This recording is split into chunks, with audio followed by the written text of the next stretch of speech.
Ya, pemirsa, Presiden Joko Widodo mengapresiasi kinerja pasar modal yang terus bertumbuh di tengah tekanan pandemi COVID-19. Dan saat ini jumlah investor pasar modal sudah mencapai lebih dari 3 juta investor, tumbuh 3 kali lipat dibandingkan dengan tahun 2016 maksud kami.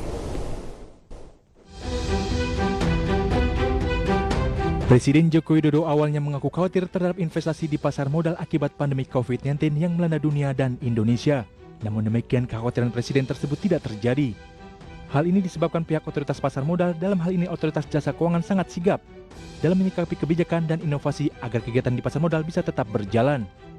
Kinerja Bursa Efek Indonesia menunjukkan tren yang cukup positif, di mana hingga kini sudah terdapat 35 perusahaan baru yang telah mencatatkan sahamnya. Jumlah ini merupakan yang tertinggi di kawasan Asia Tenggara. Selain itu, jumlah investor baru juga ikut mengalami peningkatan hingga 3 kali lipat. Presiden Joko Widodo pun memberikan apresiasi terhadap seluruh stakeholder yang sudah bekerja keras dalam menjaga kegiatan di pasar modal Indonesia. Namun, kekhawatiran saya itu hingga saat ini tidak terjadi, karena otoritas pasar modal dengan sigap menyiapkan berbagai kebijakan dan penyesuaian baru untuk memastikan kegiatan pasar modal tidak terjadi. Sementara itu, Direktur Utama PT Bursa Efek Indonesia Inarno Jayadi mengatakan, dalam rangka peringatan 43 tahun diaktifkannya kembali pasar modal, Bursa Efek Indonesia kembali mengukir sejarah baru dengan berhasil menjaring investor baru sebanyak 3,2 juta investor atau tumbuh 3 kali lipat dari tahun 2016.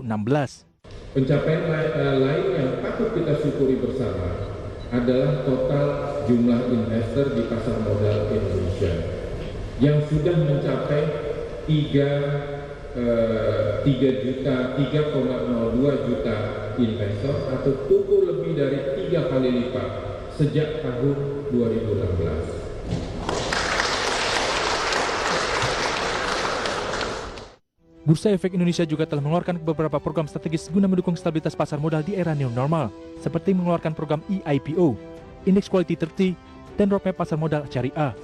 Jakarta, Gilang Praditya untuk IDX Channel. Baik pemirsa, sebelum kita melanjutkan kembali perbincangan bersama dengan Bapak Hendra Martono, CEO and founder dari Arahunter, berikut ini akan kami sampaikan terlebih dahulu untuk pembukaan market hari ini yang kembali lagi ke zona positif. Selengkapnya bisa Anda saksikan di layar televisi Anda. Ya, indeks harga saham gabungan kembali lagi menghijau, naik 0,5% di level 5.183,967.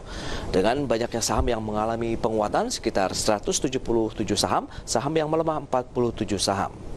Kalau kita lihat dari sisi aksi jual yang dilakukan oleh investor asing yang kembali lagi kita lihat beberapa waktu terakhir masih melakukan net sell. Hari ini sih ada juga beberapa yang sudah melakukan aksi jual. Kita akan bahas langsung saja bersama dengan Pak Hendra Martono. Halo ya Pak Hendra, kita akan review bagaimana Anda melihat pada saat pembukaan market hari ini. Kembali lagi memang di zona positif, tapi bagaimana? Apakah ini masih akan terus bertahan hingga di sepanjang sesi 1 ataupun sesi kedua? Ya, kalau saya sih tidak terlalu peduli nanti apakah masih mau bertahan atau enggak. Tapi yang saya lakukan adalah sebagai berikut. Pertama-tama saya memakai aplikasi yang saya ciptakan di era 2.0, dan kemudian saya refresh, langsung keluar. Nah, pada saat ini yang keluar adalah yang di saham komposit adalah Medco. Ya, Medco itu mendapatkan sinyal crash screen. Artinya ketika pixelnya berwarna yang di bawah itu kerasnya itu 3 pixel berwarna hijau. Kemudian Ali juga mendapatkan sinyal buy juga, Elsa juga mendapatkan sinyal buy juga, crash screen juga, dan kemudian PTBA. Nah, ini kan persis yang tadi yang saya ngomong kan. Jadi kalau misalnya tadi saya amatin dulu apakah misalnya katakanlah misalnya pertambangan misalnya Agro, PTBA atau ITMG yang pada saat ini apakah masih berlanjut atau enggak. Kalau masih berlanjut seperti PTBA dan sebagainya ini, dan kemudian saya lihat chartnya masih bagus, ya why not? Ya langsung saya masukkan aja. Jadi sebelum saya ditelepon ini saya masuk dulu itu sama Tapi kan ini apresiasi sudah diberikan oleh kepala negara begitu untuk kinerja pasar modal di tengah pandemi. Beberapa sektor semuanya mengalami tekanan begitu, bahkan emiten-emiten di dalamnya yang menjadi anggota dari pasar modal pun juga mengalami tekanan. Tapi marketnya masih terus tumbuh ini Pak Hendra. Bagaimana Anda menganalisis dengan pergerakan ini? Bahkan kita lihat ini dengan pertumbuhan jumlah investor yang hingga lebih dari 3 juta ini kemudian berturut-turut juga tertinggi di wilayah ASEAN. Bagaimana Anda melihat ke depan untuk indeks harga saham gabungan? Ya, kalau saya sih melihatnya begini, ya, pas ini kan kalau yang pandemi ini, ini adalah menurut saya ya apapun namanya, kalau orang mengatakan ini seperti musibah, kalau saya selalu mengatakan ini adalah suatu blessing in disguise. Artinya apa? Ya, jadi walaupun kondisi perusahaan-perusahaan yang misalnya pariwisata itu pasti kurang bagus dan sebagainya. Nah, ini adalah sebenarnya kesempatan untuk buat para orang-orang yang sudah biasa trading di saham di market Indonesia, itu ini merupakan kesempatan. Dimana kalau trading, ini kan kesempatan buat Anda rebahan aja bisa dapat duit kan, istilahnya kan. Di rumah aja bisa dapat duit. Nah, kalau ketika sahamnya ada yang ngomong, wah ini bubble nih, karena sahamnya itu harganya naik, tapi kondisi pasarnya betulnya nggak terlalu real, masih nggak bisa gerak dan sebagainya. Nah, selalu saya katakan, yang di mana-mana itu adalah pasar modal itu atau misalnya harga saham tersebut itu adalah yang leading, jadi yang duluan dia menunjukkan tersebut. Bukan berarti pasarnya sudah benar-benar yang menunjukkan. Contoh yang seperti saya tadi katakan, misalnya di tahun 2011 pada saat itu harga properti itu masih naik semuanya, bahkan setiap hari kita mendengar Senin harga naik ya, gitu ya. Nah, tapi apa yang terjadi? Jadi orang yang tidak punya pengalaman itu langsung yang terjadi, dia langsung beli pada saat itu juga langsung terjadi. Padahal di chartnya, di kondisi di pasar saham itu properti indeks propertinya itu sudah mulai turun. Dan yang terjadi orang-orang yang beli 2011, 2012 itu sampai sekarang pun mungkin ada beberapa yang nggak bisa jual itu harga propertinya. Baik, berarti dengan kondisi seperti ini memang kita harus tetap mencermati dari sisi fundamental kondisi makroekonomi, kemudian juga dengan emiten-emiten yang akan kita sasar menjadi bagian dari portofolio, Pak Hendra. Atau Anda melihat lebih kepada akhirnya trading jangka pendek nih dengan teman-teman analis lainnya begitu menyikapi kondisi market yang fluktuatif? Kalau saya pribadi, ya dalam kondisi yang seperti ini, karena market ini sekarang sudah sangat volatile sekali. Ya oleh karena itu kalau saya menyarankan, dan saya sendiri pribadi, saya biasanya lebih suka trading jangka pendek.